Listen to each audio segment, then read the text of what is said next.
खबर है जयपुर से, जहां शंकरा ग्रुप ऑफ इंडस्ट्रीज में किया गया ग्लोबल हैकाथॉन 2022 का आयोजन। कार्यक्रम जिसमें छात्र शोध के माध्यम से आत्मनिर्भरता की ओर बढ़े। प्रदेश के राज्यपाल महामहिम कलराज मिश्र ने कहा कि छात्रों को तकनीकी एवं स्टार्टअप के माध्यम से आगे बढ़ना चाहिए, जो वर्तमान में एक विश्वव्यापी जरूरत बन गई है। Shankara group of industries Jaipur का आभार व्यक्त किया कि उन्होंने ग्लोबल हेल्थकॉम में राजस्थानी तकनीक विश्वविद्यालय के सहयोग से कृषि, यातायात एवं परिवहन, कंप्यूटर एवं IIT मिट्टी के औरा शक्ति बढ़ाने व नवाचारों की शुरुआत की। एजुकेशन की व्यवस्था की गई, आपने सुना होगा क्लास। वो राज्य शिक्षा नीति के अंदर है।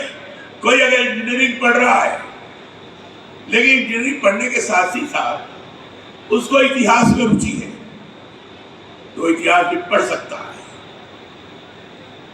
इतिहास पढ़ करके उसमें योग्यता प्राप्त कर सकता है। यह राज्य शिक्षा नीति के अंतर्गत है। उसका अगर भूगोल में रुचि है तो भूगोल भी पढ़ सकता है।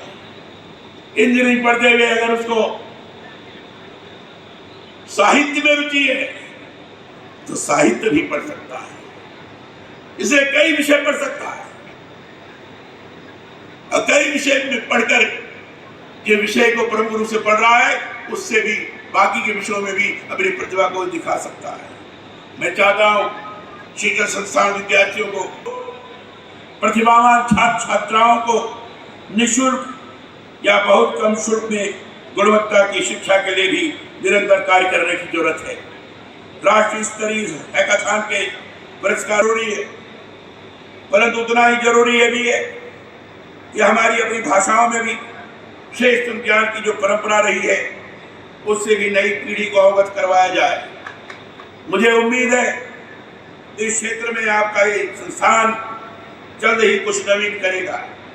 यहाँ इस अवसर पर उपस्थित विद्यार्थियों से स्वामी विवेकानंद जी का लिखा भी साझा करना चाहता हूँ। उन्होंने कहा था कि तुम जैसा सोचोगे या स्फूर्ति मिलेगी कि आज सबसे पहले कैसा अनुभव रहा, और यहाँ आप जयपुर पधारे हैं, शंकरा कॉलेज के कार्यक्रम रखा है, और ये शिक्षा के साथ हमेशा आध्यात्म को जरूर जोड़ते हैं चौधरी जी, आपका अनुभव कैसा रहा?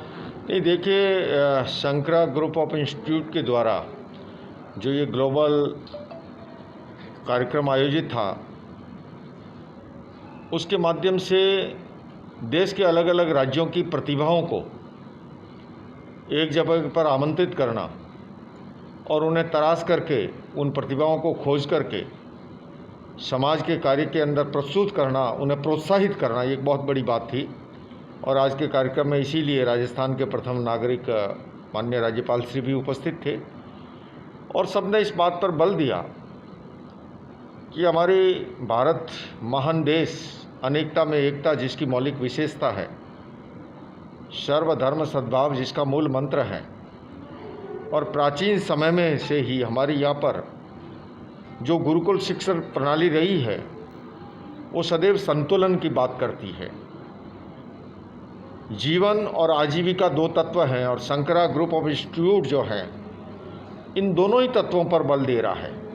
हमारा जीवन कैसे बेहतर बने और साथ में आजीविका के संसाधन कैसे उपलब्ध बने। तो मैं ये कह सकता हूँ कि ये ग्रुप सर्वांगीण विकास के लिए और संतुलित विकास के लिए कार्य कर रहा है, और जिसकी आज आवश्यकता है। हमारे प्राचीन समय के अंदर प्रयोग आधारित शिक्षा, हम सभी जानते हैं, सत्यम वद धर्मम चर क्रोधम मा कुरु, यह कथा बड़ी प्रचलित है युधिष्ठिर जी और द्रोणाचार्य जी की। उसका जीवंत रूप देखना हो तो हम शंकरा ग्रुप ऑफ इंस्टीट्यूट में देख सकते हैं, और आज इसकी बहुत बड़ी अपेक्षा है। मैंने इस मंच से भी कहा कि हमारे इसी मस्तिष्क में एनिमल ब्रेन भी मौजूद है, जहाँ पर 5 विकृतियाँ जन्म लेती हैं, तो इसी मस्तिष्क में नियोकॉर्टेक्स परत भी है, जहाँ पर मानवीय और दैविक वृत्तियाँ जन्म लेती है। आज अपेक्षा इस बात की है कि प्रारंभ से ही पीस एजुकेशन जैसे कार्यक्रमों को इंट्रोड्यूस किया जाए, जिससे कि एनिमल ब्रेन तिरोहित हो और नियोकॉर्टेक्स परत जागृत हो, जिससे एक व्यक्तित्व का निर्माण होगा। क्योंकि आज की शिक्षा प्रणाली से डॉक्टर बन रहे हैं, वकील बन रहे हैं, इंजीनियर बन रहे हैं, किंतु एक अच्छे इंसान का निर्माण कैसे हो। और एक अच्छे इंसान के निर्माण के लिए शारीरिक और बौद्धिक शिक्षा के साथ साथ mental development and emotional development, मानसिक विकास, भावात्मक विकास, चारित्रिक विकास